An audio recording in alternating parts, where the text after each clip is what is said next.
Frankster, give us a rave. Frankster, hooray! What's happening, Bazuaku? Bazuaku is bored of not having any football to watch all weekend because Brockenhurst was called off.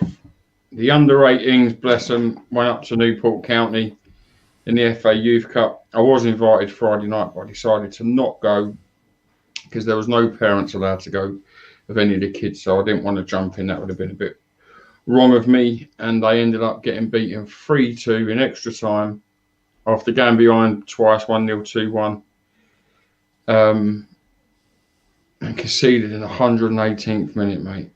2 minutes away from penalty kicks. Gutting, mate. Absolutely gutting. Gutted for them. Properly gutted. So looking forward to... I don't care about really watching other games on telly. I know that Leeds Man United game yesterday was meant to have been good. Didn't have any interest in watching it because it weren't West Ham. I don't have a lot of interest in watching the Premier League a lot now. Only West Ham, I suppose. So I'm looking forward to watching us tonight. And do you know what Chelsea are and where they go?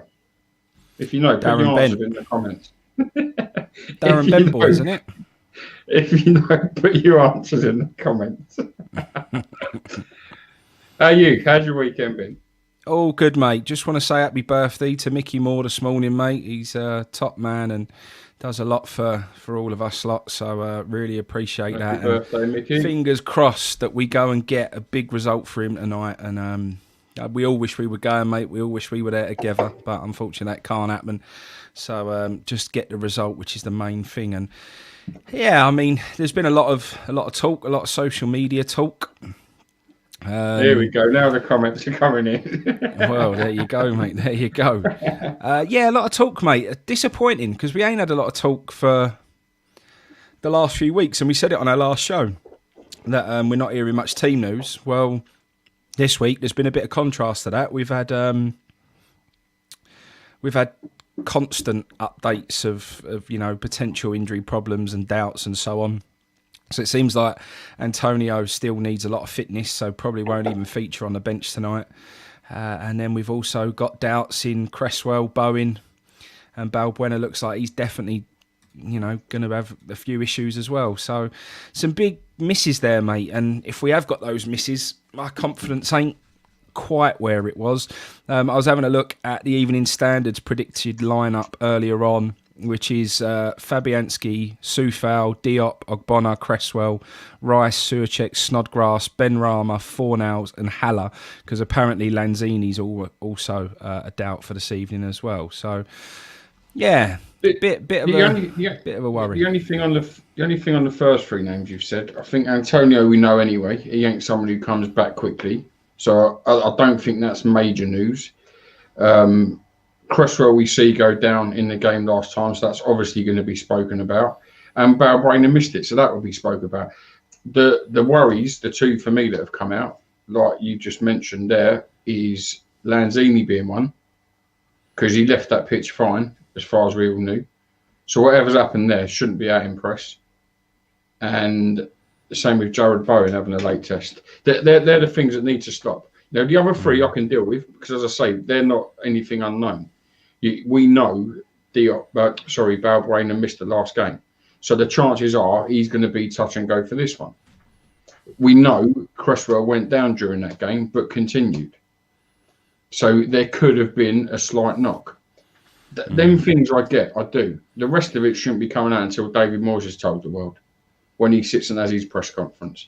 And even then, he shouldn't be telling anyone even then, mate. No, of course not. It should just be late fitness test. That's it. That's the only thing. And I've got to be honest, mate. And again, I think this could be a bit of reverse psychology. As I've spoken about with the transfers, we read that West Ham have got no money in January. Why on earth have we got links with all these players now? Why are they coming out in the fold? The guy, I don't know his name, the black guy, the centre forward out for... out in thingy with Kufau and Souček. Keep seeing strong links with him, scored all these goals, sign him. The links of other players, they're all coming out now. What a shock that is. But we got no money. Why are you putting links out then? Why are we even linked to them? That's what I mean. I don't believe it all, mate. I wouldn't be surprised if tonight the team that starts is the same team, Simmer, thank you, the same team that started the second half last week. That wouldn't surprise me if that was even a that's a bit of a it can't be because obviously Lanzini was part of that. So, but other I'm than saying him, if he is fit, yeah. And again, I don't know how true it is with Lanzini. I don't. I'm not saying it's not true. I don't. The only thing I'd answer say, to it. mate, is we ain't clever enough to do reverse psychology. We're not like that, mate. We ain't got that about us. We ain't got that. So any doubts, I think probably are slight doubts. Football with Brownie. Good morning, mate. Anyone in the chat, if you can pop over and give him a bit of love and give him a subscribe. He's trying to build his channel up at the moment as well, and he's really trying to get up to 1,000 subscribers. So if you can get over and show Football with Brownie a bit of support, that would be amazing as well. Mate, I don't know. We've got a Chelsea fan in the chat. Big Darren Hunt. You Chelsea fans in. Morning, Daz. Hope you're well, mate. I think the thing is, mate, even if we do line up the way we did in that second half, and while it was a much better performance, I think we need that five at the back again against Chelsea. I'd love to see us go to that back five again. I don't think we've got the personnel to do it. Obviously, Masuaku not about. That back four with Diop in the middle there, how caught out he was getting against Benteke. Well, if he's got Werner and Tammy Abraham running at him, mate, then it is a worry. It is a worry. Yes, I agree. The only worry for me, you go to a back five, Kufau at wing back up against Werner, or Pulisic, who played a wide man that side. I would have thought Werner. That's a massive worry, huge. I'd rather him be right back against him than right wing back. So I get your point regarding. But there's still a point that you can play right wing back, so he's got cover inside him, and tell him to not get to the byline, to actually just hold his position a little bit more. I just think I look how many times we was caught out in the middle. I'm not talking from wide. From wide, I think we was comfortable. It's down the middle that worries me. And we got caught out constantly, mate. To be fair, Palace could have had a couple in that first half, and we was really struggling with positioning and holding that shape and looked really suspect. So I think Chelsea's forwards, and not only that, but the service they get. I mean, Palace, they've got some decent width with Townsend and players like that. But if you've got players like Ziyech whipping that ball in, mate, they're different gravy, mate. So but he's out, isn't he? Ain't he out injured? I saw he was tipped to be coming back, so don't know. I know he's missed a couple of games, but he was tipped to be coming back for this game, so don't know. They're another side for me that can be got at. People are putting in the chat on the counter defensively. I do think, and they are, and I agree with that. I think Reece James and Chilwell get right involved in their attacks, and if you're fast on the counter, wouldn't surprise me. And that's why it wouldn't surprise me if we went there tonight defensively, hoping to hit him on the counter, and that's why. For me, if he's fit, Lanzini has to start because you need that pace and drive out, along with Benrahma. Have to. And them two and Bowen is enough to get forward. Just reading Darren's put on here, Reece James is out, which is a big plus for us. I think but he does also say that Ziyech is in the squad, mate. So okay, yeah, I've just seen that. Yeah, dangerous. And like we said, mate, the last couple of games we haven't looked quite as threatening as what we had, and we said that was down to not having that width from the wingers. I really do think if we're going to try and get at them today, I think we need that bit of width. I'd love to see us go back to a back five, try and play the way that we was, a few games ago, rather than in the last couple of games, because we just didn't look like scoring from open play in the last couple of games, mate. We really seemed to struggle. So Benrahma, definitely, a lot of people are tipping him to have a big role tonight. I agree with that. The Bowen one, if he is potentially out, while it's a massive miss because Bowen I think is really important to us, he's looked a little bit tired, mate, and he does need a break. I'm not sure Chelsea's the game that you want to rest him, but I think over this Christmas period somewhere, I think he's going to have to sit something out because he's looking like he could do with a breather.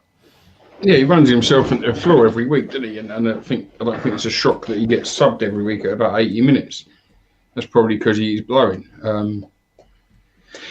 Like you're saying, it's not a game you can afford to leave him out of, but it will have to come sooner rather than later, that's for sure. But again, and I said this on Saturday, I'm a firm believer. Like I said it with Liverpool, with Salah, and I know they went on to win 7-0, but win the game, then rest the players. That's my motto, you know. And I'm sure if Chelsea tonight have the players fit, they'll play to win the game and then to close the game out. This is an interesting one, mate, because Ben's just put, this will be a bigger centre midfield battle than the Leeds game for me. Rice, Souček against the light of Mount, Kante and Kovacic. If that's the case, and you've got them three in the middle, Rice and Souček could get a little bit exposed, them only being a two. That's why you'd want to see Lanzini as that front in front of those two, because Lanzini does graft and help out in that midfield as well. If you haven't got Lanzini and you play Fornals out wide and you're just leaving Rice and Souček in the middle like we do at times, do you think that could be a bit of a worry? And do you think we should bring in an extra man into the middle there? And that's exactly why I said we need to play four at the back for that reason. Because it gives you the extra. He ain't going to play 4-4-2. It'd be 4-5-1 or the 4-2-3-1. If he plays three at the back, he'll go 3-4-3. And that will just leave us open because the three up front will be, I'm presuming, Benrahma, Haller and Bowen. And it just keep us out, catch us out. You have Fornals as the left wing back or Lanzini, which isn't going to work.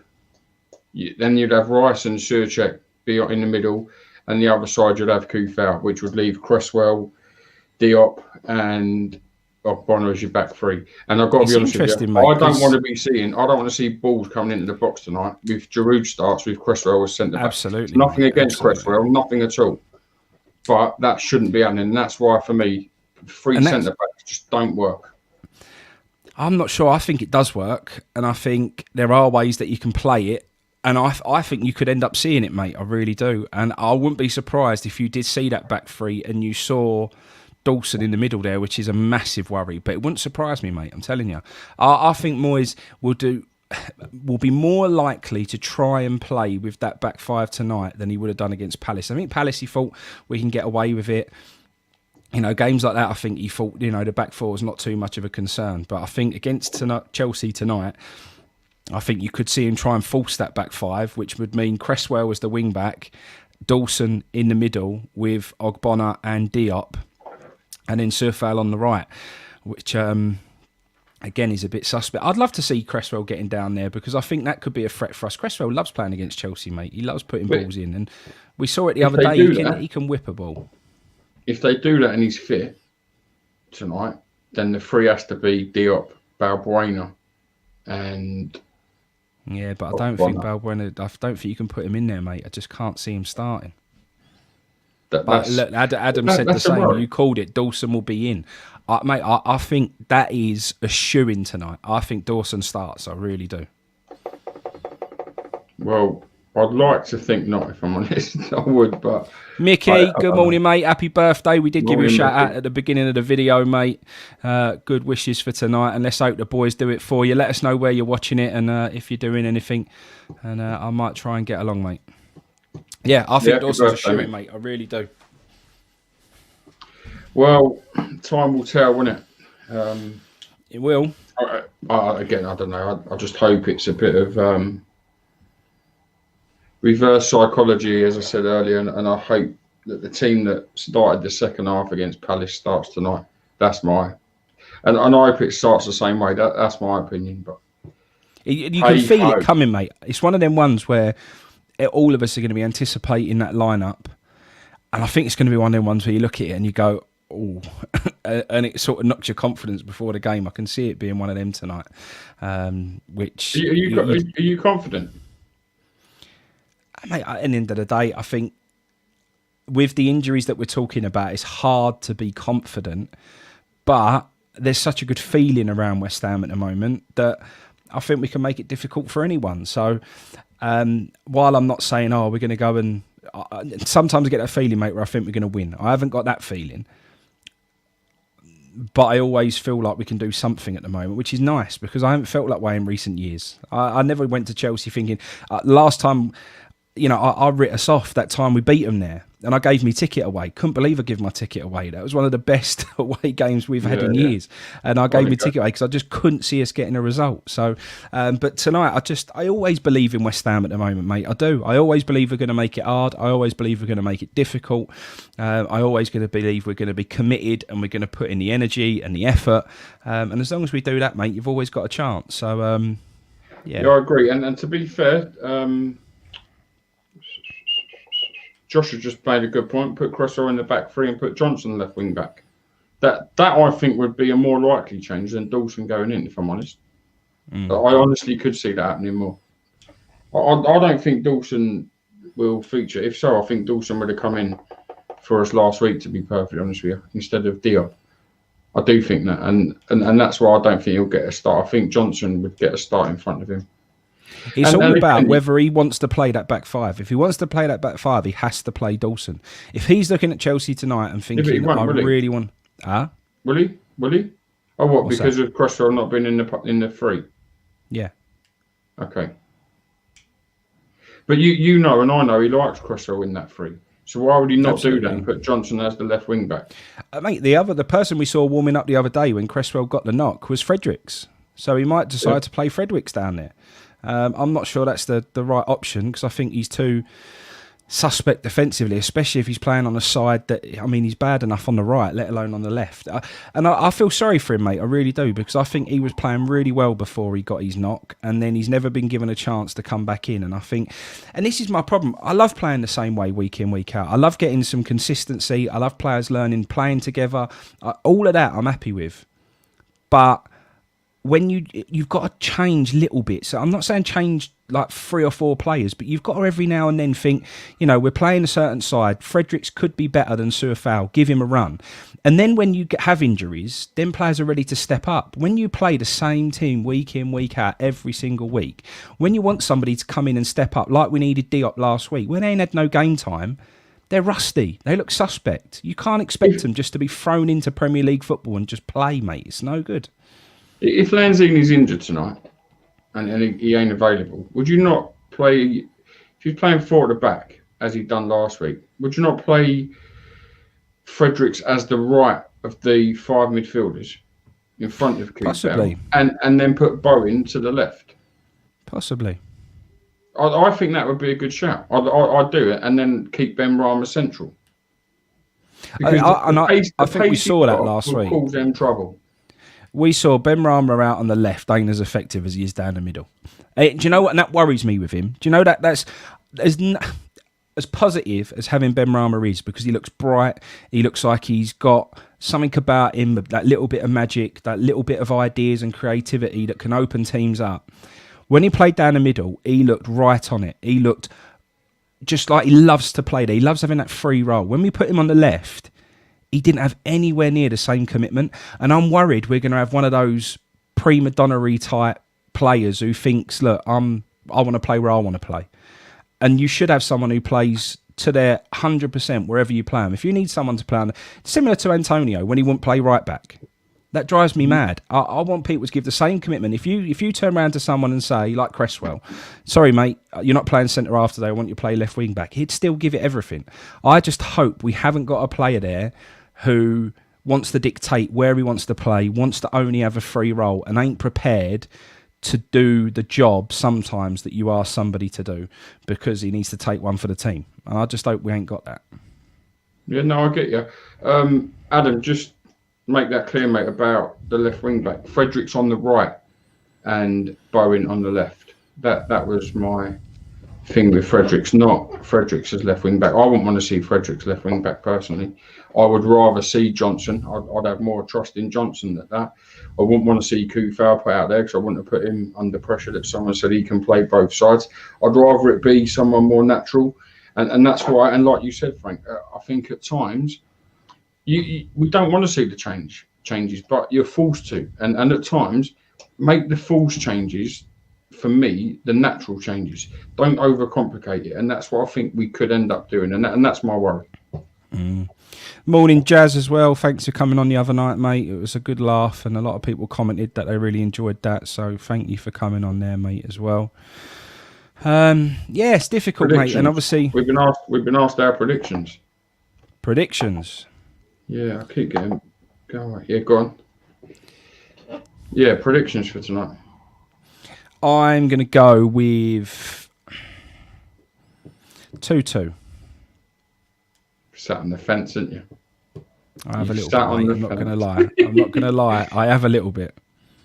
They're due a win. They are due a win.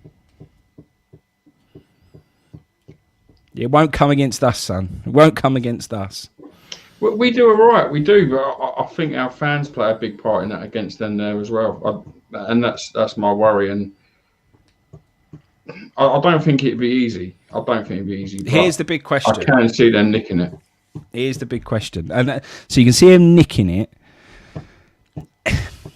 Everyone's saying tough game, tough game. They've had a couple of blips. They're due a bounce back. Is there any threat that they might come and absolutely turn us over tonight? I don't think so. I don't think, because I think we'll be too organised for that.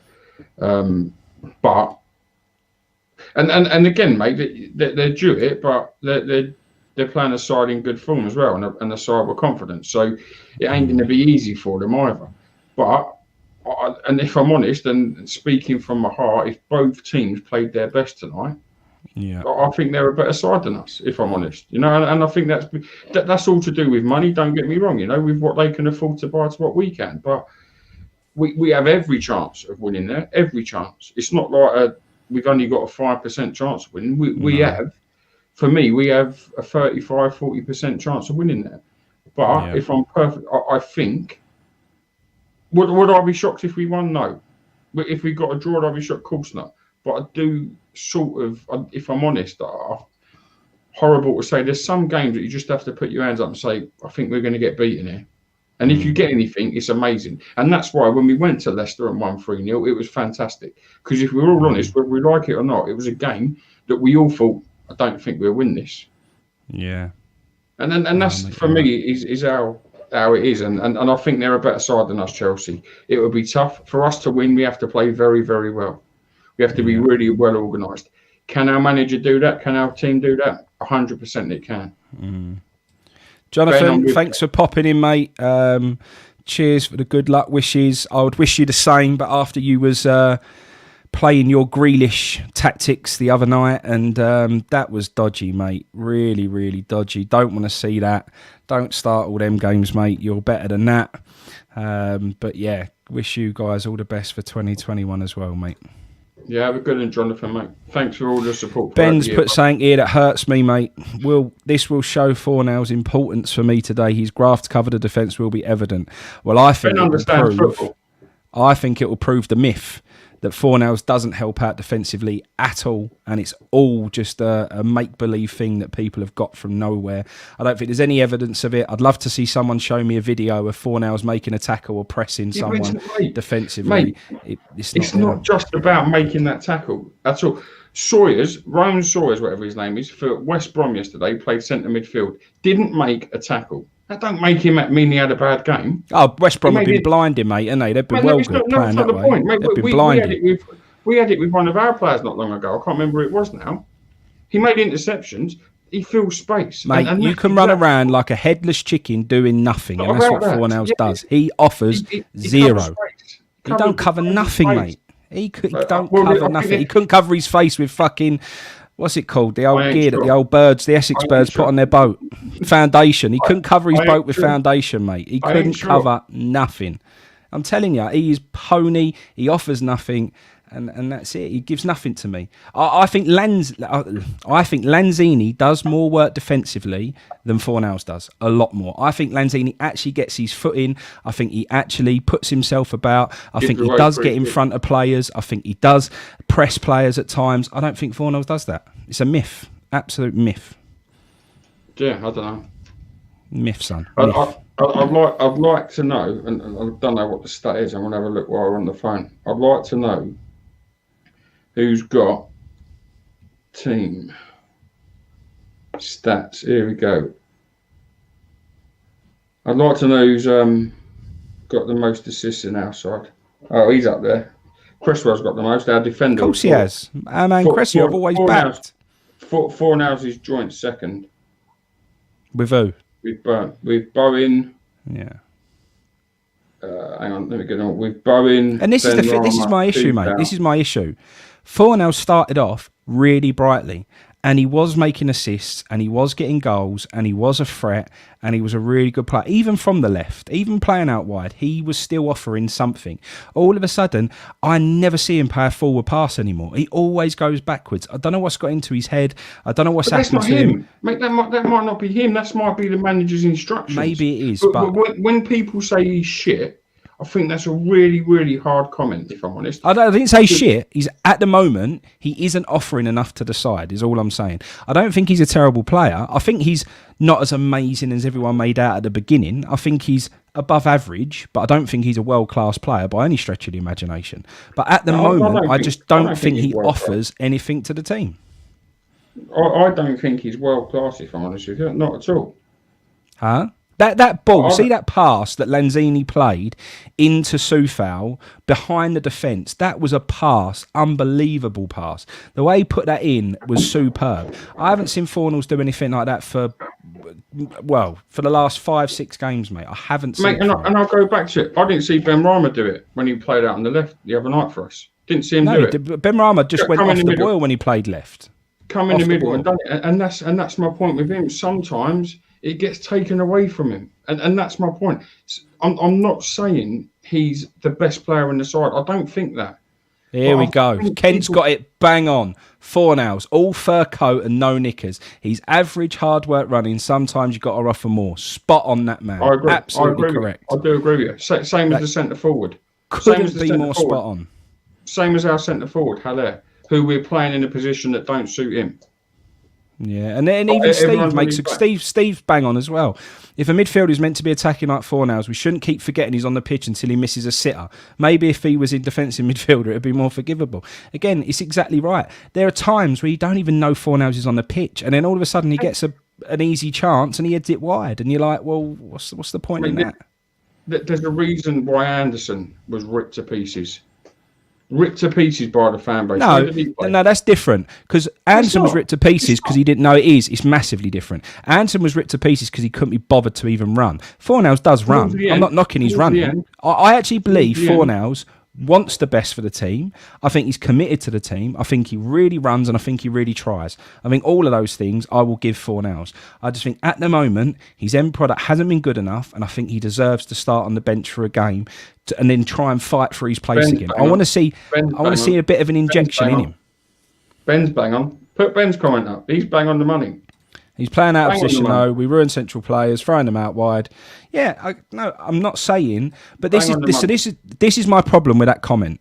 Is I actually agree, and I think you're spot on. I think Fornals is made to play down the middle. and he deserves to play down the middle. However, when he was playing out wide in the early games he played for us, he was still contributing. He was getting assists. We've just proved that. He's a second highest assist in the team. He was getting assists, he was getting goals, and he was always involved in everything that was going on with us. For the last 4 to 5 weeks, he hasn't been involved in anything. Nothing.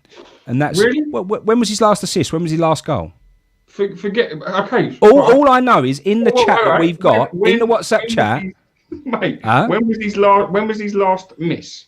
Because we all speak about them. So last week. So there you go. But he's got into them positions, but he ain't doing it. We're being told, mate. If you're doing it to be getting in them positions, must be. That's it, but that's not good enough, mate. We can all get in positions. No, you're right. It's not good enough.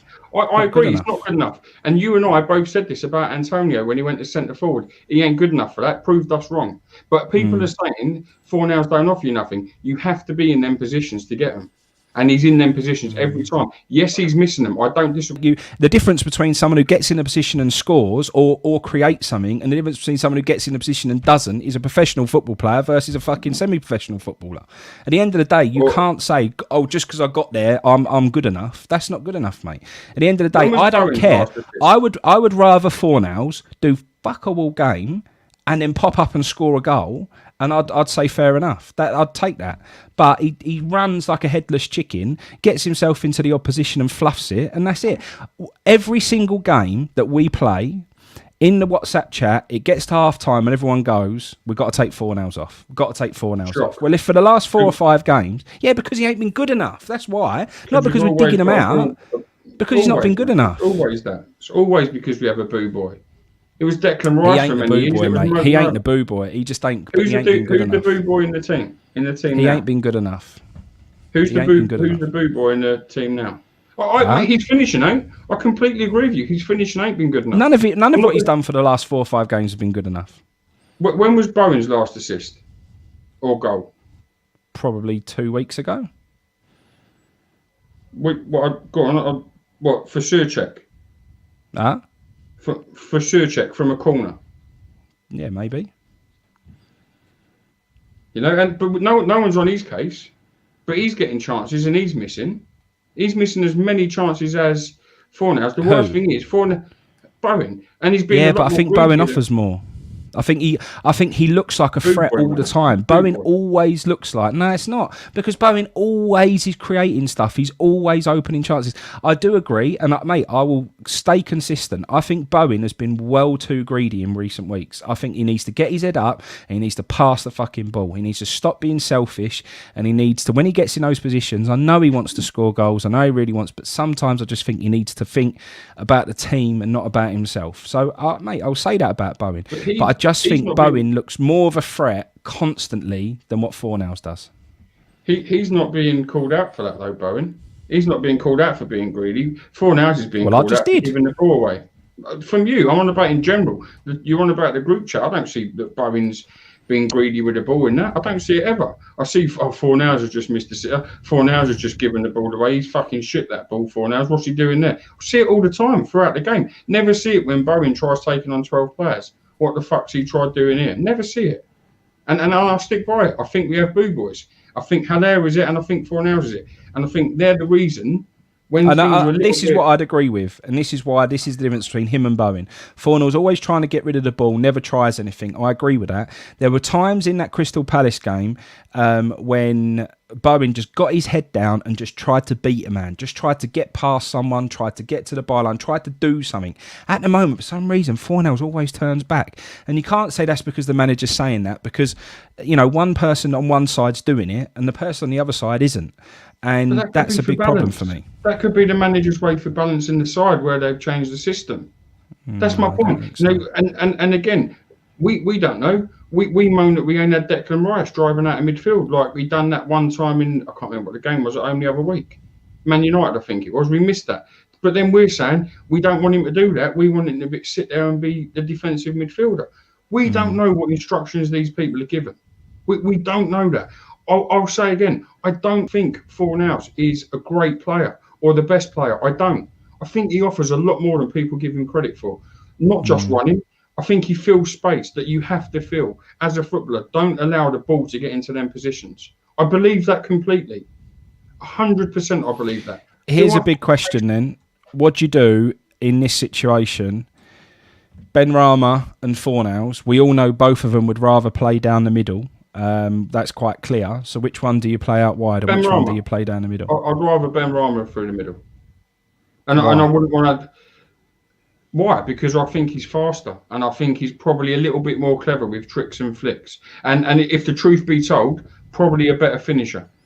So that argument is then we're saying that if Benrahma's in the team, but if you're saying Benrahma's in the team down the middle, the argument is we shouldn't be playing Fornals. We shouldn't be starting. I've not disagreed with that, but I'm talking about what he does. That's what the conclusion we've come to is that if you want to play Benrahma down the middle because he looks like a better player down the middle, then Fornals shouldn't play because his position isn't out wide, and we should play with someone who's more naturally playing out wide. If you play Benrahma down the middle tonight, who'd you play out wide? Fornals or Snodgrass? On the left. I said what I'd do. I'd put Bowen out there and I'd put Fredericks on the right. Yeah, so then you are dropping Fornals then. Yeah, but to be out wide, if we've got a stronger player to play in the position in the middle, I agree. I think Lanzini, and as I've said it at the start of this, mate, our team that starts tonight, if everyone's fit and from the game at the weekend, should be what come out the second half Saturday, because it needs direction in it, and it needs to be direct at teams. Lanzini gives you that through the middle. I wouldn't want to see Lanzini as a left winger.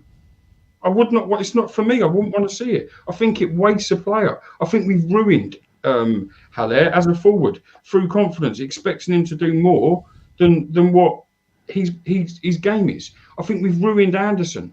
I don't think they're terrible players. I think their confidence has been shot to pieces through being played out of position many, many times. I agree with you. Anderson looked a liability, and I didn't want to see him in a West Ham shirt because he didn't have any heart and didn't have any care for it. That I don't want to see. Do I understand why? I do. There's a reason why I spoke to Diafra Sakho. There's a reason why I was going to have an interview with him, because there was more to the fact of him going on strike and faking injuries, and that was money. No one knew that. No, I didn't know it until I spoke to him. I didn't fulfil the interview, as people know, because I went over to see do the game for Isla. But there's more to things than people ever know, in my opinion. And for them reasons, sometimes I have a bit of sympathy for these players. We all hated, and Antonio hated playing at right back. Hated it. And virtually refused to go on strike and never played for the club again. There you go, if he was played there. You know, that's for a reason. We exposed him. Me and you both said before lockdown, we would have rather the Jetty as forward. You know, I'll eat them words. Happily, I'll eat them words. Because Antonio's proven to be good enough. And he's proven to do what I didn't think he'd do. He scored goals. I still don't think, and I'll say this now, I don't think Antonio is a great footballer. He's an instinct player. I believe it. Someone was saying the other day that Antonio wouldn't have scored that goal Haller scored the weekend. Rubbish. I watched Antonio's finish against Man City. That's instinct. That was a great finish, a superb goal. Haller probably wouldn't have scored that goal. They both offer you different things. And sometimes I think you can be so harsh on a player and say he's shit. There's not you, many people have tweeted, Fornals is fucking shit. Mate, that's a horrible thing to say because he ain't shit. Because I'm sure... I don't agree with that, mate. I don't agree with that. I'm sure then people will be jumping around their living rooms and tweeting like they did the other week at the start of the season when he was getting all the assists, 4 hours. You know, just think what you said. Same people said Aaron Cresswell was shit last year, now licking his off. Same people. Mate. Stevie G, good morning, mate. Good to see you here. This is what it's all about for me, mate. Look, I like guys, your format, true talk, a bit rude, but encompasses all opinions, whatever far from centre continue. That's what it's all about, mate. We don't both agree on everything, but we tell it how it is. You can speak your opinion, I can speak my opinion. And that's what it's about. There's no right or wrong. There's no one digging anyone out here. There's no one saying that they're better than anyone else. It is just our opinions all aired in an open forum, and that's why we do phone-ins, and that's why we let anyone come on here who wants to talk, mate, and even if it is totally against what we're all about, come on here, you know, debate it. And we had Jazz on the other night. Jazz hadn't seen stuff my way for a while, but you know, we're all here to talk about it. Like mate, what this is like we have a chat in a pub. This is proper football talk. Yeah. Do you know what I mean? This ain't anyone here trying to be an expert. It ain't anyone here trying to have an ego. It's everyone here trying to have a talk like their mates in a pub, which we're all missing at the moment. That's what it's all about, mate. And at the end of the day, we all want the same thing. 100%. But we all think it different ways, you know. Because, and like you just said, because I think about Fornals and Haller and Anderson doesn't make me right and everyone else wrong, and vice versa. It's our own opinions. That is what life's about. And that is the point as well. We all want that. Mate, I hope Fornals comes out tonight and scores the 90th minute winner, and we worship him like he's God, mate. I hope he does that. I'm not saying, and there are some people that this is what gets me. There are some people who have an opinion and just want it to be right, and they're happy that the team suffers for it to be right. Like people would actually want Fornals to have a bad game. I don't want him to have a bad game. I want him to come out and play out of his skin. I want him to come out and play like Messi, mate. That's what I want. But my opinion at the moment is just he's not been good enough. No, mate, I agree with it. And Jazz's point there, Fornals is not strong enough and big enough for the Prem, and key Fornals, but Moyes signing Bowen is. I do think Fornals needs a bit of time just to strengthen himself up a little bit to get used to the physicality of the Premier League, and we do forget at times that he is early on in his Premier League career, and he probably does need a little bit more time, to be quite honest. Go on, mate, what do you want? Can we talk about Jason's comment? I want to try and talk about We can, but before that, just a quick touch on Steve's comment. Fornals will have a blinder tonight. We've got habit of knocking people and then they come out and play well. So let's hope that happens. Which one? The Declan one? Hang on 1 second. Yeah, mate, thank you. Appreciate that. Paulie, nice one. Thanks a lot, mate. Yeah, so this, right? Let's talk about this because people are running away with this illusion about his dad being a Chelsea season ticket holder. He may be. I don't know the answer to that. He might be, he might not be. I assure you, is at every game that Declan Rice plays for West Ham. Every game, along with his brothers. So why people are reading into that, I'll never know. Why would his dad not be his manager? Why would Declan Rice not make his dad his agent and look after his own family? Why wouldn't he do it?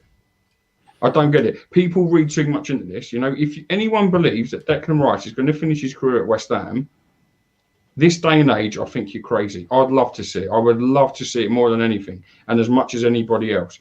But if you believe that's true, I think you're crazy, because people in life now don't just play for a club. They play for ambition. They play to play the Champions League. They play to play at the highest level with their country. I know he's doing that now with West Ham, but that might not continue forever, being a West Ham player. If West Ham had a bad time, that might not continue forever.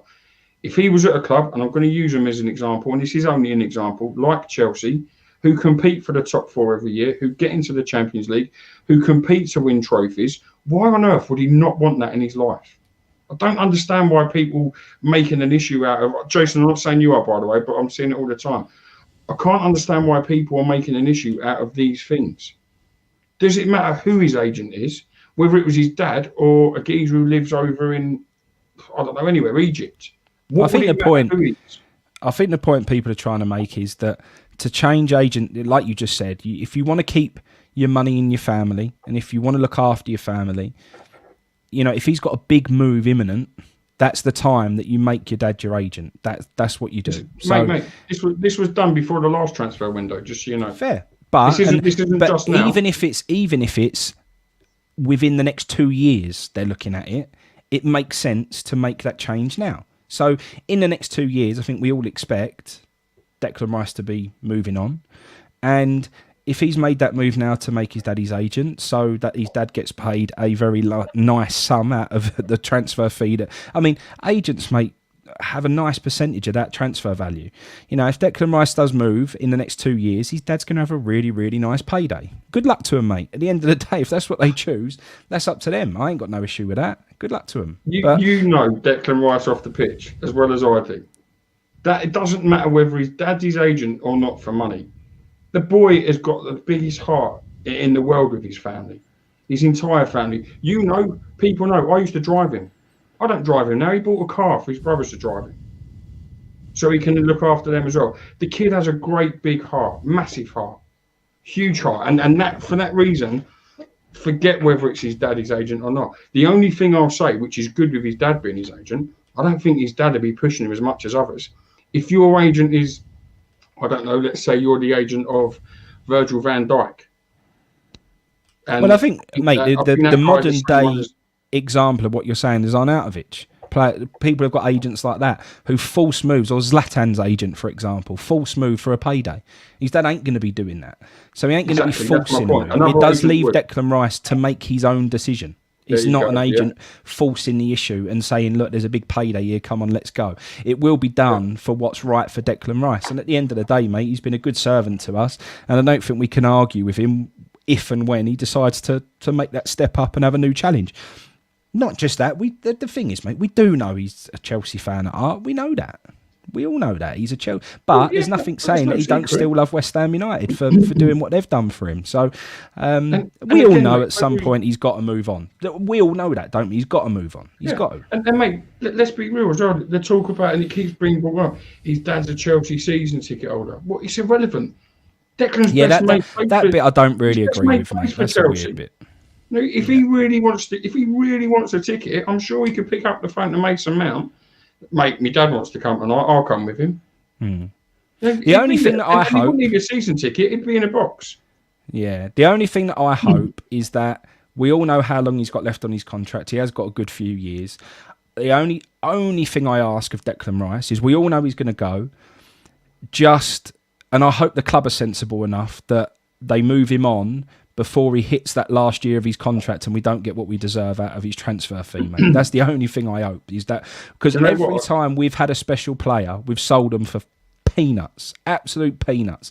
We didn't sell Defoe for no money, we didn't sell Rio for no money, we didn't sell Lampard for no money, we didn't sell any of them for no money. I just hope this time we do get what we deserve for something that we've created. I really do. And do you know what? I think that boy himself as a person has that much respect for West Ham and its fans, he'd make sure he signed that before. I do believe that. Yeah. The problem is, we know it runs till 2024. We know that. But if the club allow it to get that low, that's their fault. No, no one else's fault. No, I do agree with you. No, absolutely agree. That's not Declan I think Rice's that's fault. what we all have to remember when he's sold. Because at some point, the club do have to cash him in. They do. Because we need that. We want the money for him. So there's no point in trying to really try and force the issue, make Rice play for the next 3 years. We then hit that final year of the contract and he moves on. There's no point in doing that whatsoever. So when they sell him, we've also got to respect that the club do have to sell him at some point. I just really hope that they do get what's right for him, and for once we actually make the most of what comes in. I can't see it for nothing, but I hope as fans, we've got to hope what we're doing now this season continues, because if it does, we've got every chance of keeping him. Every chance. Because, we had a torrid season last year. That boy ain't going to force a move. He didn't force a move last summer. No. Did he want it? Most probably. If he's quite honest, he probably did want it. And who wouldn't? Why wouldn't he want it? Why would he not want to go and play at the very best level? But he isn't forcing it. Do you think it comes down to now, though, how... Because Chelsea are not quite perfect. I think Chelsea, if they were top of the league right now and flying, I don't think there'd be any risk of Declan moving anytime soon. But with Chelsea not quite getting it right, and the fact that they do feel like defensively is where they've got their issues... Do you think it all comes down to how badly Chelsea want him as to when he'll sign for him? Or, yeah, so it's not like we think we're going to keep him for the next 2 years. If they want him in this summer and they put up that money, you think he goes? Mate, I've said it before. I think he would have gone this summer. I think he would have. Because, not for him, for West Ham. I know West Ham. We witnessed that with Grady. It now looks good business. And it's nothing, again, back to the Grady sale. Nothing with that sale bothered me about the money. Nothing at all. It was the principle of the sale that annoyed me, and not the value. And it looks great business now. And they again probably deserve a tap on the back, like they've done with Ben Rama. However, with Rice, it ain't a case of us keeping him. It's a case of how strong the people want him. And not just Chelsea. If Man City falls short this year, and Declan continues to do what he does, they've got Fernandinho who's coming towards an end, and Rodri. They might want it. I'm not saying Declan's going to want to move to Manchester. He might want to stay in London, so Chelsea might be the only move for him. It's how much they turn the screw to West Ham. If they come to West Ham with 40 million quid, I don't think West Ham will take it. I really don't. Not if we're still a Premier League club. If they come to West Ham with anything over £70 million, I think you and I and everybody else in this chat knows exactly what David Sullivan and David Gold are. And we will not see Declan Rice in a West Ham shirt again. Despite that boy saying, I want to stay. If we continue this season, we've had a great season. I want to push on. I want to stay. I don't think we'll see him stay because I think they'll want the money. But this is also where, as a football club, we have to be in the strongest position possible. Strongest. If they want him and we don't want to sell him like we're being told, and they really, really want him, and we're going to be prepared to let him go for the right money that comes in, hold the aces because we've got them. Demand someone like Gilmour. Frank Lampard's introducing him into games now. Maybe, just maybe, he's going to start using him and his attention is being turned elsewhere from Dec. I don't know. I can't imagine for 1 minute it is. And it shouldn't be. So I believe, and this isn't biased, I do believe he's the best player in that position in the Premier League. So it's certainly English player. And I think he's got a massive, massive future ahead of him. Without sounding disrespectful to West Ham and its managers and coaches, with a better manager, better coaches and better players, that boy will only get better. As we witnessed with Ferdinand, Lampard, Carrick, Cole, the list goes on. They got better and better with who they played with and who they was coached and managed by. That boy in the right hands, for me, goes to the very, very, very top. And he's already nearly up there now with us.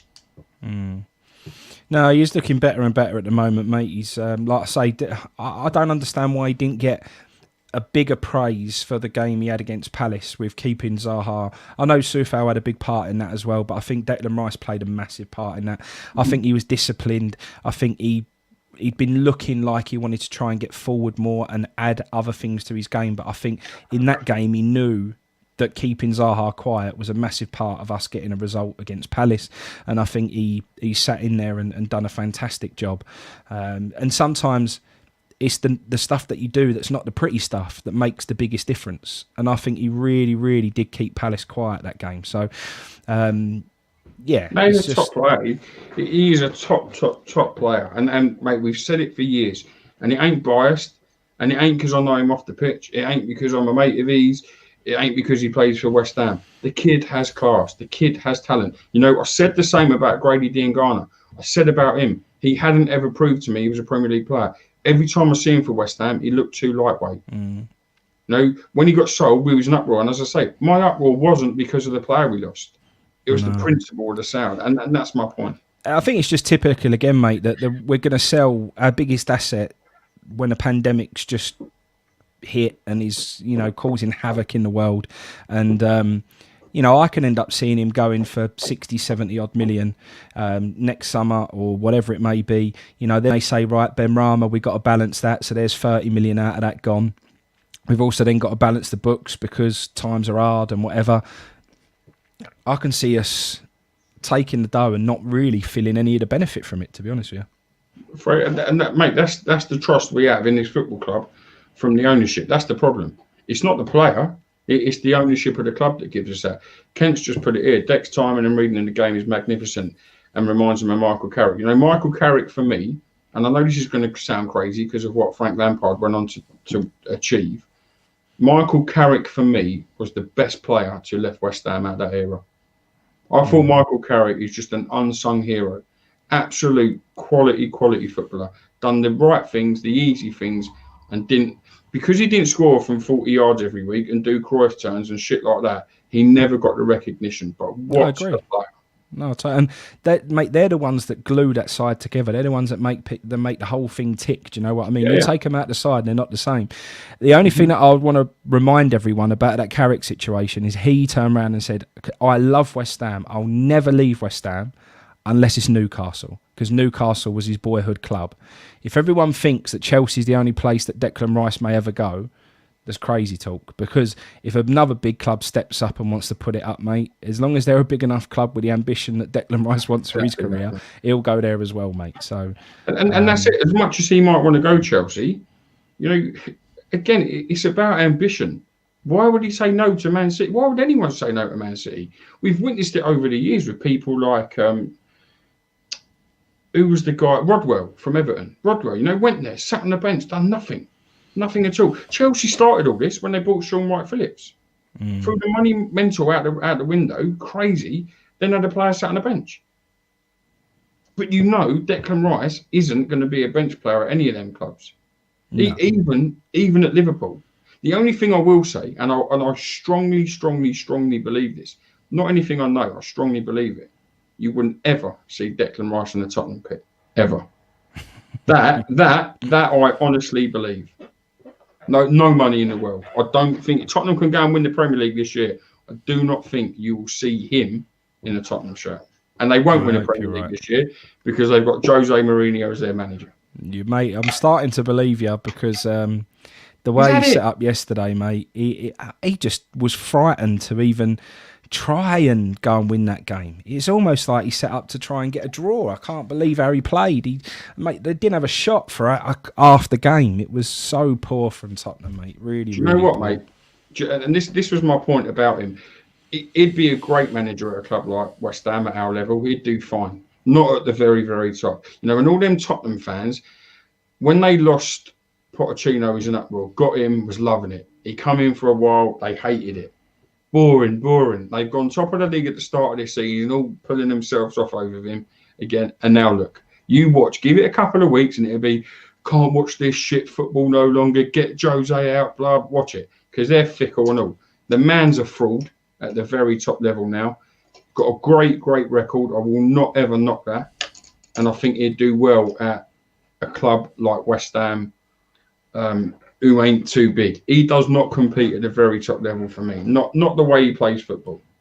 I was just very surprised. I think with the attacking threat that Tottenham have, to be as deep and defensive as they were and to be as negative as they were, I was shocked. I was absolutely shocked. Mate, we've seen, look what we done to Leicester this year. I know Leicester is still a good side, but they're very hot and cold. They can be got at.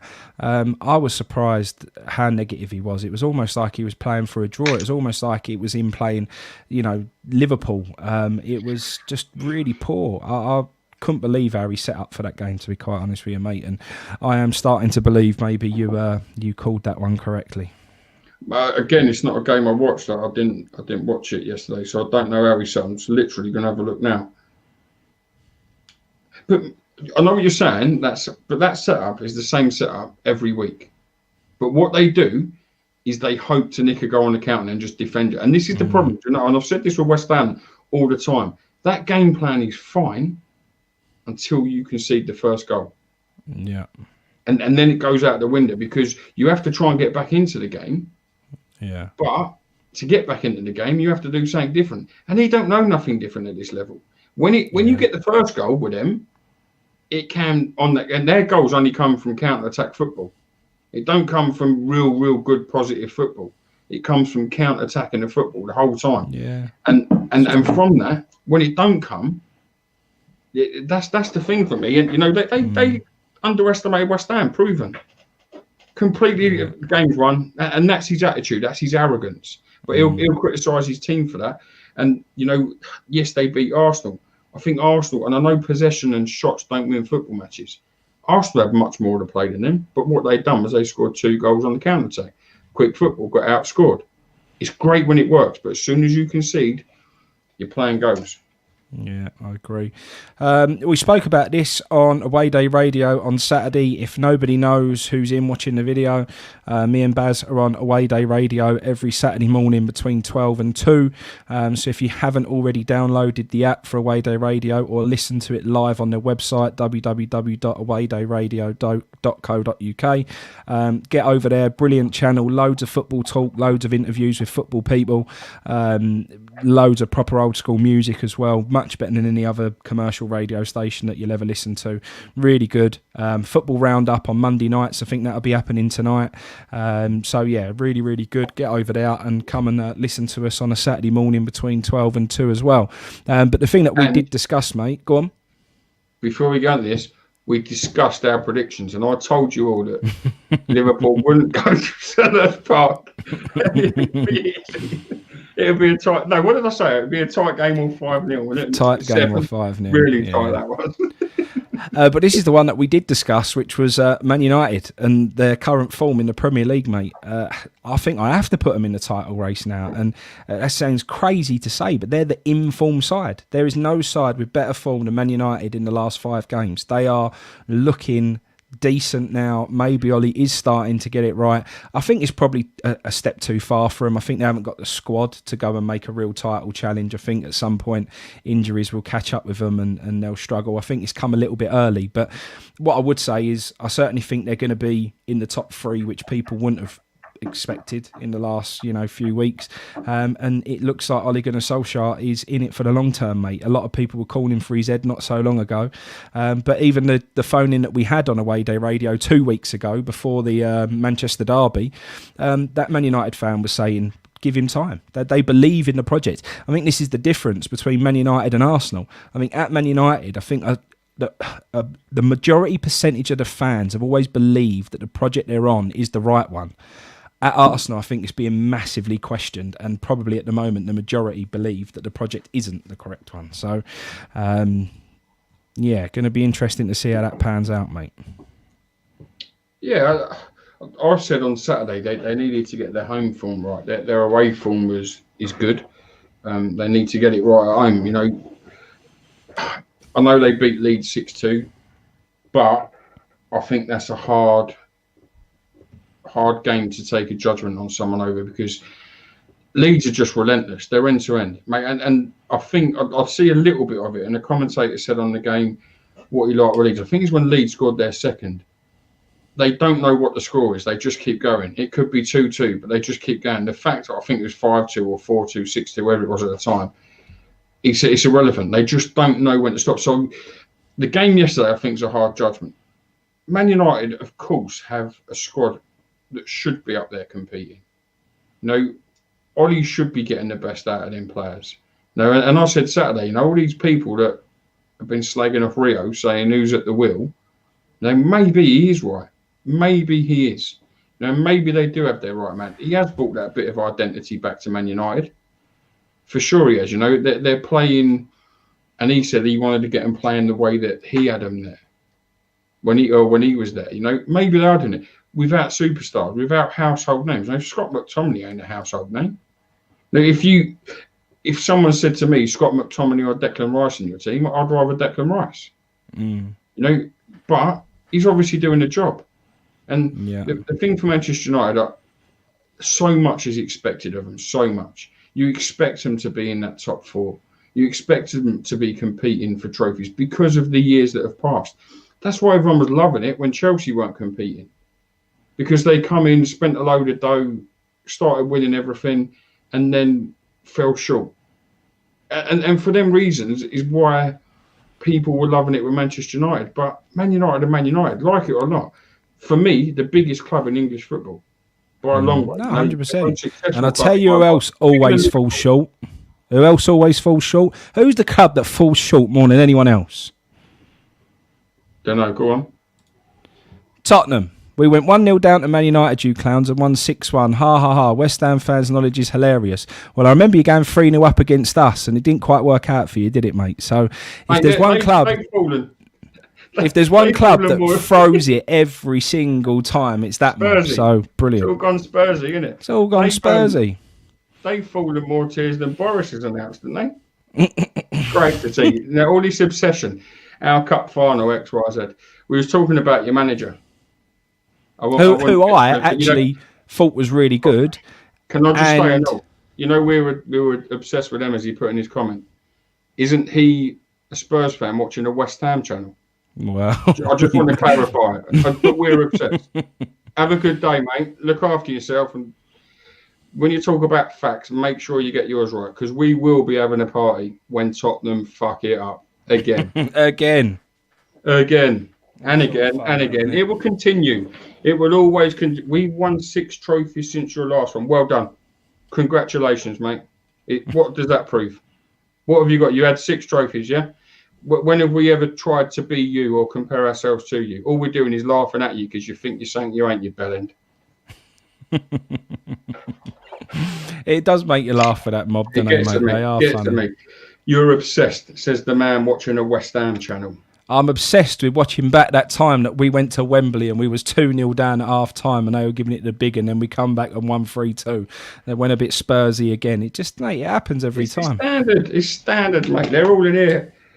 Love it. It is brilliant. That's what it's all about. Anyway, enough of them clowns. Enough of them. We don't need to talk about them. We're just laughing at them. We don't. You're right, mate. You're right. So back tonight. Listen, it's a massive game for us tonight. You know, and also, to be fair, Chelsea, it's a big game for them to get straight back in to the mix of the title. Yeah, I don't think, if I'm honest with you, that the result tonight will judge West Ham.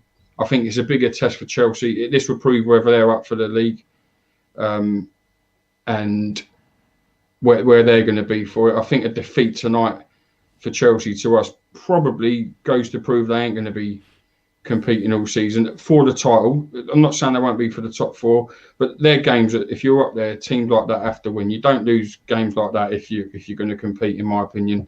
But for us, you know, if we go and get a result, it proves we've come on leaps and bounds to where we was. I know we won there last year, but it will just come to prove that there's a massive thing at West Ham, a big consistency, and there's a belief at the club now, which I think will keep us well away from that bottom 10, and will get us to be a steady top 10 finish, which for us is a huge improvement, massive improvement, and that's what it's all about, you know. So fingers crossed. No, I agree with you, mate. James Fever, do we start 5 at the back?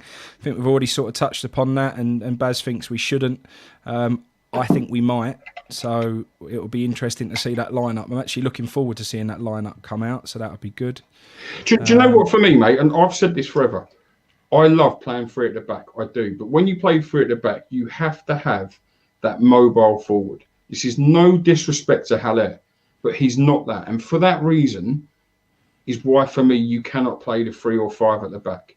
You've got to play the back 4, in my opinion now. So you play the 4 with the 2 protectors in front, which would be Rice and Souček. Then you're free. And for me tonight, if Lanzini's out injured, for me tonight would be Fredericks on the right with the pace, Benrahma in the middle, and Bowen to the left, with Haller up top. Benrahma has to be close to Haller and has to be close enough for 1-2s and things like that. He's clever enough. We know he's clever enough to get in and around players. Get him close to him. Give that man the option, because you're not going to get out of him what we get out of Antonio. We know that. Let's not expose him. Let's not make him look weak and not getting out of him what we do out of Antonio. Play to his strengths. And that, for me, that setup is the only way you can do it. When Antonio's back, mate, I'm with you 100%. 3 defenders, then the wing backs, because they'll go with him. And he will work. He don't stay central, Antonio. He gets out and he helps the wingers. We see that. We see him cutting and having shots and putting them in row Z from on the edge of the box. We watch it all the time. That's what you get out of him. And that, for me, is what we've just got to see tonight. Yeah. Paulie Houston said, would you lads be happy with a draw? I think we'd all be happy with a draw, mate. Keeps the momentum going, so be over the moon with that. Mandy Gould said, will Moyes bring Diop back into a 5-man defence with Crest playing left wing back tonight? That's what I've called. I do think that'll happen. I think we'll see Dawson in a back 3. It'll be interesting to see, but that is exactly what I'm... Can you get A&W's comment up? Because I want to call this out.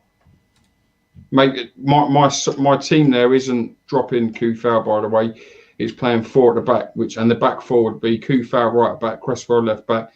The 2 centre halves I would like to be Ogbonna and Balbrain. If Balbrain is not fit, then I would play, obviously, Diop. So that's the 4. Then the 2 in front of them being Rice and Souček. The 3, I'd have Fredericks to the right of the 3. So he's covering that with the pace as well. That's why I sit and say about playing on the right. I would not drop Kufau. You're completely right. I think he's done superb. And deserves to be in the squad, in the team. I don't want him as a wing back, though. I've made this clear many times. I don't like him as the wing back. I not dislike him. I think, unfortunately for him, it exposes him a bit, which gives teams the chance to get in behind where we have a hole, where we don't have enough pace.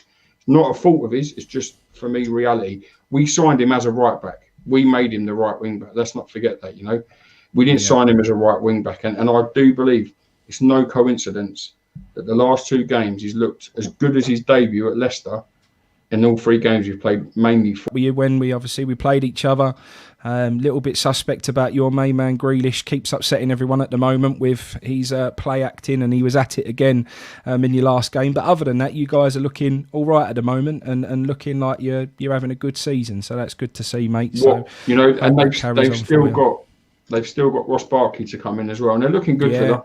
Do look good. The signings, Matty Cash has been good. Kent's touched upon it many times, the same as I have. Ollie Watkins has looked really good and settled at this level. Credit to them that they're looking a well-organised side, Villa. Yeah, no, agreed, mate, agreed. Are we happy with Moyes? I think he's beating us into submission, mate. I don't think we can't not be happy with him at the moment because the results he's getting on the pitch. So at the end of the day, whether you are confident that he's our man long term or you're not, I think everyone's happy with how the results are going at the moment and accepting that Moyes and his coaching staff are doing a good job. So we have to go with it. So. Mate, and I just want to touch on this. Kent put about seeing Snodgrass as left wing back, and I think Marcus is bang on. I don't think he does have the legs to play left wing back, 100% not, and that's why he wouldn't be for me. If he was playing 4-4-2, Snodgrass would be my left midfielder, 100% he would, because he would offer that protection in front of Cresswell. But this is if Masuaku's out. But as a wing back, mate, I'm with you all the way. I don't think there's no disrespect to him. I don't think he has the legs or the engine to do it. You need to be fast to be a wing back. Yeah. We don't do live commentary throughout the matches, mate. No, we've done a couple of watch-alongs, but we don't want to step on other channels' toes, mainly, do we? And It's a not lot just of other that, mate, as do. well. But at the end of the day, we ain't commentators. We ain't No. people who are supposed to analyse and give reports on games. We do our after show because, like we said earlier on, this is like a pub discussion with your mates. Anyone's welcome. And for everyone in the chat as well, obviously we had the Tottenham fan in a minute ago, whatever his name was, Tucker. I wasn't banning him because I think anyone can come in here and have their say. You all started getting a bit peed off of it, so I have blocked him in the end, and enough's enough. But, you know, we don't normally do that, do we? Because anyone can come here and have a say, mate. If that Tottenham fan wanted to jump in here and have a chat, they could. If a Chelsea fan wanted to come on now and have a chat about it, they could. And if they see it like we're pony and they're great, well, that's up to them. We're happy to discuss it, and that's it. So. And what we like to do is keep it sensible, you know, and it probably got to me a little bit more, and I think I called the man a bellend, which I shouldn't have done, and for that I apologise. Well, it's about having an adult chat, you know, and I do apologise. I shouldn't have done it. If the man can hear, I think you've blocked him, so he probably can't. But if he can, he can't go in the chat, but he can still watch the video. So okay, well, if he can hear, I do apologise. I shouldn't have called you that. I'm getting a bit carried away in the heat at the moment. I've got no love for Tottenham whatsoever. He's got no love for West Ham. And it's just when it keeps on and on and on, and you find out that the Tottenham fan, and it does when you find out we're obsessed or get told you're obsessed, but you're in our chat. I've never watched the Tottenham show, never would. All I do is laugh at them when I watch pathetic videos released. That's all I do. Same as your results most weeks. Slim Reaper, would you like a 3-5-2 with Hilaire and Antonio up front? Eventually, I would. I'd love it. I really would. That for me is the perfect thing, because again, if that system's not working, you can change out of it by withdrawing one of them. And on the flip side of that, if you're playing a 4-5-1 or a 3-4-3, whatever, you can always divert to play the 3-5-2. In my opinion, the best times, apart from that last season at Upton Park, but the best times I know as a West Ham fan watching us was under Harry Redknapp, and we played a 3-5-2 then. And that for me were the best times ever being a West Ham fan for the football, the most exciting, the most attacking, and they're the ones that I really do. That's the formation I like to see. 3-4-3 works. It does work at the very top. We ain't at the top. We need to be real.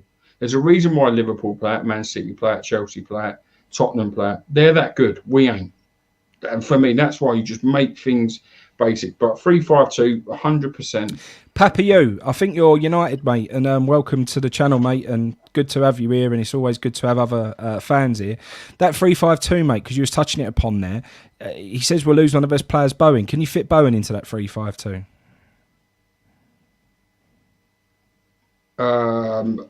Potentially behind the front two, but it gives you options.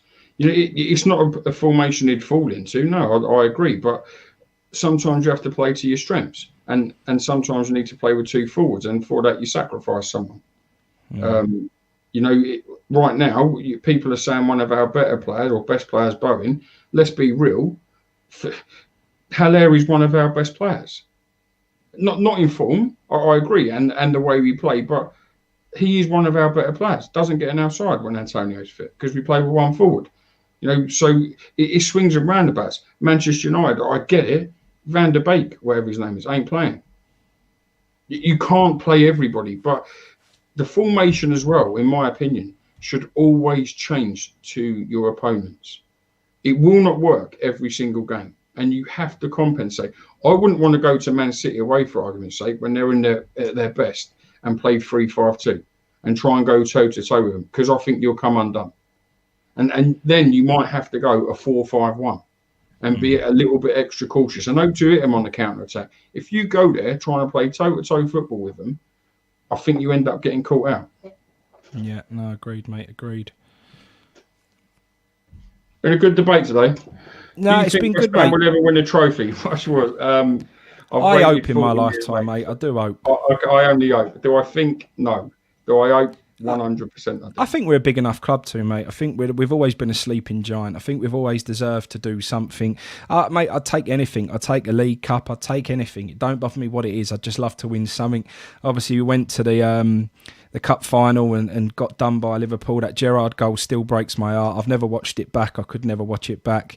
One of the best and worst days of my life, that one. So tough. We all support our clubs to win something, and I've seen us win playoffs and all that, but it's not the same.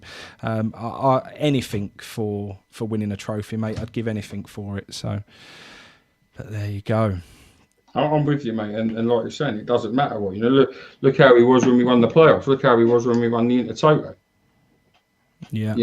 And that's all it is. Mate, we know our levels. We ain't a side that's going to be competing for Champions League or winning it. If it happens, that's and why I don't want to be. I don't long. want to be either. I love being West Ham. I love being the underdog. I love being the side that turns up and gets results when you're not supposed to. I love that. It means when we have our day, it's always better, mate. It's bigger and better. I'd hate to be a side who always wins things and so on.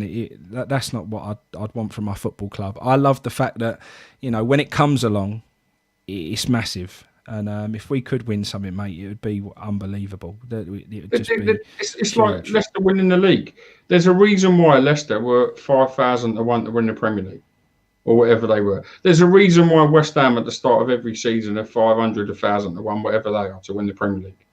Because it's not meant to be. That's what our club is.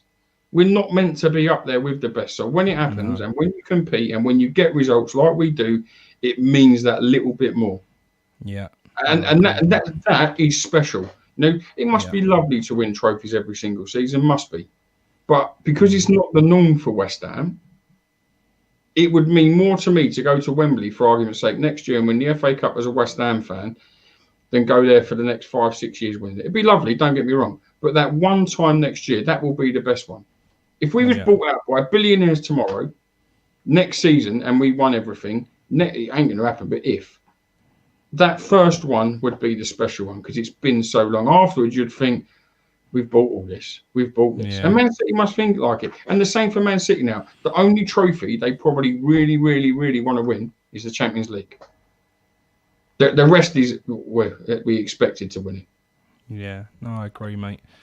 Raymond Reddington says he does betting and hopefully West Ham scores a goal. He needs both teams to score on over 2.5 goals in that game. I think that's probably a good shout, mate.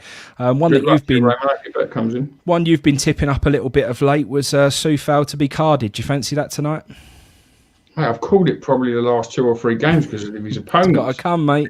That's how these tipsters do it, don't they? Call it every week and eventually it'll happen. Same player. I think tonight's key is going to be the battles in midfield. That's for me, and I think that's you'll probably see Soufal get booked now because I won't do it. But for me, the key battle will be in the centre of the park again, and it's about dominating it, and it's about not letting the team find space to get in behind you. I think it'll be really, really competitive, and I think it wouldn't surprise me. You're going to have Kante, Kovacic, Souček, and Rice. 2 out of the 4 of them to be booked tonight wouldn't surprise me at all. BH Gaming YouTube has called it, mate. Soufal would be carded on Werner. I said it last week on Zaha, mate, and it just didn't happen. I said it. That's because he had him in his pocket. I'm not sure Werner will be quite the same man. I think Werner's a bit better than Zaha, mate. Do you think Rice will play against his next club today? Rush was, I do. I think he will play against his next club today. And I think he'll play against his next club for the however foreseeable future because he'll go wherever the money is. Yeah. And then Kent asked if we're doing the show tonight, mate. Do you want to do a phone in once the game's done? Yeah, I can do after. Happily, I don't want to do it whilst the game's on. I'd rather watch it. No, after the game when it's job done. So we'll do a phone in afterwards. Ken, why don't you come on? We'd like to have you on. You ain't got to show your face. He'll never come on. He's always said he'll never do it. He's always said he won't even come on the radio. He's always he can ring up. We can even give him a fake voice if he don't want to be here. But if anyone does want to come on tonight, we will do a phone in. Everyone can have their say. This channel is for you. It is about you. It's not about us. There's no egos here. Don't worry about subscribing. Don't worry about doing any of those things. We'll never ask you for Patreon money. We'll never ask you for a penny. We're all West Ham. We'll never profit off West Ham people. That's just not how we are. We've never done it with tickets. We've never done it with anything we ever get or give out. It's all about our family here and proper being West Ham, and that's it. So it's not. It's all about Noble, mate. Huh? It's all about Noble. It's all about Noble. It's all about you. That legendary moment in the history of West Ham, that, mate. It will always. I looked for it the other day. It ain't on YouTube. We'll have to put it on our channel, but it is on Facebook. That's where I found it. So I'll have to copy it off Facebook and upload it onto our channel. That's the moment when all the grief started for me. Was it? Yeah, loads of it. Because the club put it out there, didn't they? Yeah.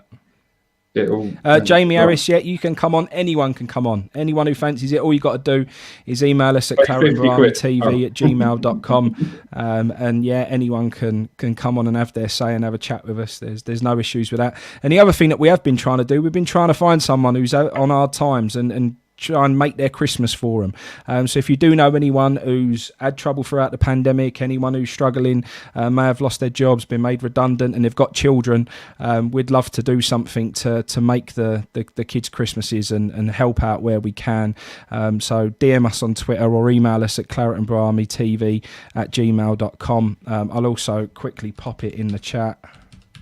What we're all about here is giving back, mate. I'll tell you what's worse. I've just checked. What's worse than that video is when you Google Hammers fans and he's there. Look, with the tummy out. Third one down, straight in. No wonder you get grief. I ain't never going to change. Go have a laugh, ain't you? Laughs about having a laugh. We use StreamYard for the phone-in. So all we do is send you a link. It's best if you use headphones because it makes the sound quality better. But if you don't, it's not the end of the world. You literally just click on a link. You get brought into this screen that you're looking at now. And then we bring you in, no problem. So it's really easy. You can do it on your phone. You can do it on a laptop. Do it however you want it. So. And the man asking for our Insta is Claret and Blue Army TV. That is our Insta page. Frank, you're going to get a text anyway because I've been booted out of Twitter.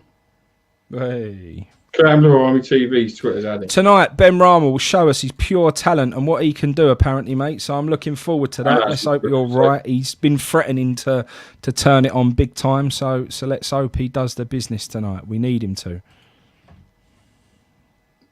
Sorry, mate. I missed that. What was that? Ben Rama. Yeah, mate. I think he's got the credentials to become a real sung hero at West Ham, and I think the fans will take to him with the stuff he does. It's impressive, but I've got to be honest with you. Sometimes, and I don't want to be negative. It's a little bit more to a game than just doing a few step overs. Get them finishes and all. We see it with Payet. Payet got away with all them tricks and flicks what he done because of his end product. If we can get that at Ben Rama as well, we've got a top player on our hands. Yeah, absolutely, mate. Right, unless anyone else has got any last questions, we'll wrap it up there. We've been on longer than normal today, hour and 25 minutes. Yeah. Baz is that's what we need a fundraiser for. We are going to ask you for money. Baz needs a hair transplant. If anyone can donate to the cause, then we'd really appreciate it. It was stopping wearing these dodgy baseball caps that he wears, although it does give Steve-O a little bit of a promotion, so I suppose that's not a bad thing. But I saw a bit further back, mate, everyone was saying you look like DT with that cap on. So I thought that was a bit harsh on you, mate. I thought that was a bit harsh. Dash that Christmas tree blood. Dash that Christmas tree. Dash it up, you know what I mean? Do you mind if I dash it up, actually? Can I ask you first? You have got to ask. Because you're that much of a rude boy, you've got to ask if you're going to dash it first, mate. Now we've pulled it up. Got to talk to you about this. Did you see he's won the weekend? I did see the phone one. Fair play to Robbie. Robbie called him out. I said, you was questioning him. I didn't. It can never, ever, ever be wrong, that man. In fairness, I spoke to him a few times when Ida was doing her charity game and he was desperate to come and play and kept asking, can I come, blah, blah, blah, blah, blah. But he come across quite a nice fella. I think it is all for show on TV. But sometimes, like we said earlier, and we did, you just have to go, I was wrong on that. Like we was with Antonio. You do have to do it. He can't do it. That's the problem for that lot. And Robbie was bang on, and he was quite rude to Robbie as well. But we touched on this Saturday on the radio. The worst thing with Arsenal doing, I love seeing it, but the worst thing with Arsenal doing so bad is they're all getting richer off the back of it. because more and more They people are, mate. watching. That channel's going for, and I've never ever watched a video on it, but I knew they was going to get beat by Everton, so I had to go over and have eyes on it because I wanted to see them all melt down. So they're going to get views off the back of it, and like you say, they go from strength to strength with what's going on. But again, mate, good luck to them if that's what they want to do. And the only problem that I have with them, mate, is I could never make an embarrassment, or I hope I would never make an embarrassment of my football club. I think sometimes they do it on purpose for entertainment value. I would rather, even if someone offered me £1 million, 2 million, 5 million, 10 million, whatever it was, to make West Ham look like an embarrassment, I could never, ever, ever do it. I just couldn't. Can I just say, as well, Raymond's made this thing about Robbie. I don't begrudge him earning the money. You know, this day and age, the world is all about social media. Good luck to him. But for me, because of the embarrassment of it, like you've just said, in the behaviour of things, I think it's a joke. I'd rather a channel go out there that was quite open and honest with other people earning money, rather than things that are set up. And I do think some things are set up. I do think that. Yeah. And I think it's set up for views. And when you think of someone that's earning money from that, I think that's a little bit naughty. I'd rather someone just be real, a genuine debate. You know, me and you earlier on didn't see eye to eye on what we were talking about before now. And I'm not saying us, because we ain't ever going to get monetised. That's not what we're here for. But if another club done that with their own fans, that's much better for me to be able to watch that and someone being real and honest and earning a few quid that way than having setups and acting at a fool in front of a camera. Fan blood in it, get me? You know what I'm saying, Robbie? In it, blood. There was a new one on there this week that I hadn't seen before. Some Yardie fella or something. White Man Yardie. That's Steve, yeah. Mate. White Man Yardie's on there all the time. He's taken over. That's the first time I'd seen him. Troops has left. Troops has gone over to America, hasn't he? Yeah. And again, that clown the weekend, their first goal, giving it about how poor Holding is. He's our club captain, fam. You know what I'm saying, fam? He's got no leadership, fam. Look at this, blood. He's made this mistake, blood. David Luiz wouldn't do this, blood. Look, we've just conceded. Watching the goal back, fam. Look, blood. David Luiz, what you doing, man? Hang on a minute. You just I didn't know you was from the streets, Baz. Mate, seriously. You're proper ghetto there, mate. Don't let me get started, because I will get right into it, innit? You get me? You know what I'm saying, bro? That's what it's all about. What else? Yeah, I mean, at the end of the day, mate, everyone each to their own, you know, their own contact. Someone just put in here, Slim Reaper. Have you ever watched Lee Gunner? I can't say I have. No. Who is that, mate? What's all that about? If I need to look it up, I will do. Always good with that. West Ham fans have short memories. That's because the amount of Jaeger bombs, isn't it, Baz? Most probably. That's probably why I keep getting so much grief, because of what I drink and then what I say after. What's our short memories from? Talk to us. Drugs and alcohol, mate, I think. Is it my imagination? Big tune. We like that. He blamed Arteta when Xhaka was sent off. Yeah, and that's the problem. They all find excuses. And for me, that's all for viewing. And fair play to them. They're making a hell of a lot of money out of it. And good luck to them. But it ain't in my way of life what I'd want to see personally. Did you see? End of the day, mate, we'll never be the most popular. We won't be the most popular West Ham channel. Never, ever. Because we are what we are. We just come in here, tell it how it is, talk real, you know, talk like proper football people should. And like I said at the beginning, mate, talk out like if you're in the pub and you're having a beer with your mates, that's what this is all about. And like I say, we're not here for show. We're here to have a proper chat about West Ham, and that's it. Huh? We're not here for show. We're here to make dough. Now subscribe. Tell your mates to subscribe. Give us some super chats. Got Patreon donations. Let's have it all. I reckon we should put this behind the paywall. I just want to quickly see what his point was about West Ham having short memories. Kevin, talk to us, man. I want to know what it's about. And that was the other thing as well, mate, because we done a poll, but actually it was it came out that overwhelmingly it came out that people don't really want us to talk about other clubs and talk about other teams and so on. They just want pure West Ham content. It'd be interesting to know in the chat and in the comments below if you would like to see content around the rest of the Premier League, other football and so on, non-league, whatever. I'm going to dash the tree, fam. I've been told to dash the tree. Can I do it? Do you give me permission, fam? I'll give you permission, Baz. It's all right. You won't want to touch that new paintwork you got in there. That's the thing. Just be careful. This is a real tree. The pines fall off. I saw you spraying that about 6 weeks ago. Is it holding up or what? Hey, don't worry about that. The water's here at the ready. Look, we spray. That's it. You got to keep it fresh, in you. Fresh as a day. Keep it fresh. What's in that water, or what's it called? Aqua de Parma. Vodka. I bet that's what's the gear that you always wear. Creed. I bet there's a bit of Creed in there. This is purified water. This makes my tree smell nice. And when I walk in my office, I have the nice smell of pines. You know what I mean? Nice smell of pines. It must always smell down the pines. You're in the forest. That must, like, you open a window and it must smell of pines. It's lovely down here. It is lovely. We're still in tier 1. How you lot getting on? Mate, we're folded. We got the lurgy. We have, mate. We're not allowed to touch anyone, go nowhere. We're banging trouble. You lot come down here. Don't come down here nowhere. We don't want you with us. We're all right down here. They're just making sure you're all right, Baz. The lights weren't on, were they? No, I've made sure it was turned off. You was fine with that. This is the closest I get to London in here, mate. Look, this is it. Big Ben's on the wall. That's it. That's a good point. Paulie's right. Are you a secret gooner, Baz? It's red and white. Where's the claret and blue decorations? Wait, it's not red and white. Sort your mince pies out. It's red and silver. Well, same thing. What, silver's the same as white, is it? Where's the claret decorations? It's London, mate. It's nothing to do with West Ham in it. This is disappointing. Secret gooner. That's the only thing in here that's West Ham. That's the only thing that's standing here West Ham. There's your nothing main else man. is going on. Brute. Andy Walsh with a brute. I love that. No, to be fair, mate, we're in tier 2 down here, so it ain't great. But anyone else who has moved tiers and things like that, on a serious note, I do wish you all the best, and obviously the best you can do for Christmas, etc. Just keep yourself safe.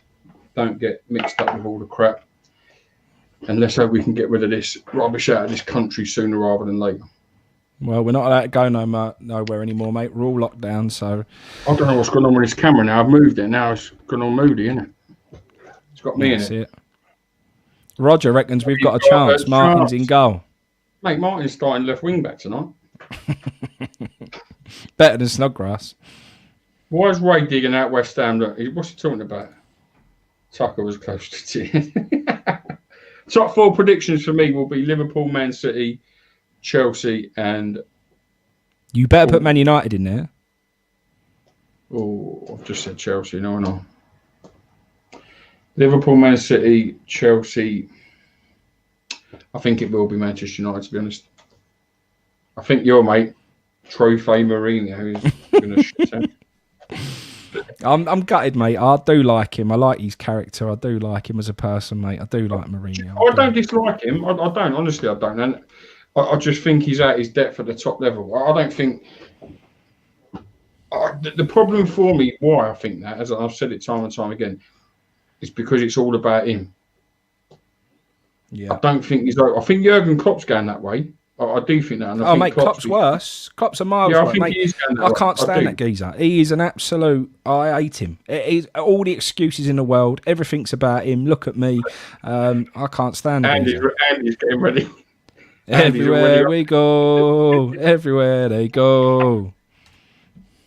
Andy's right on it. Well, let's hope we do the business tonight, mate. And we'll be back on after the game. If anyone wants to come on and have a good chat with us and break down our amazing win and flying back into the top 6, then do come on, and we'll be loving life. I'm sure Jazz will be there with his rum and Coke. But Slim Reaper, have a good Christmas, mate. Hope you're all right. And yeah, wherever you're, by what your message, it sounds like you weren't in the UK, mate. So let us know where in the world you are. It will be on straight after the game. The game will finish. Give it 10-15 minutes, and we'll be on doing the phoning. And before we go, the club captain's got a message for us.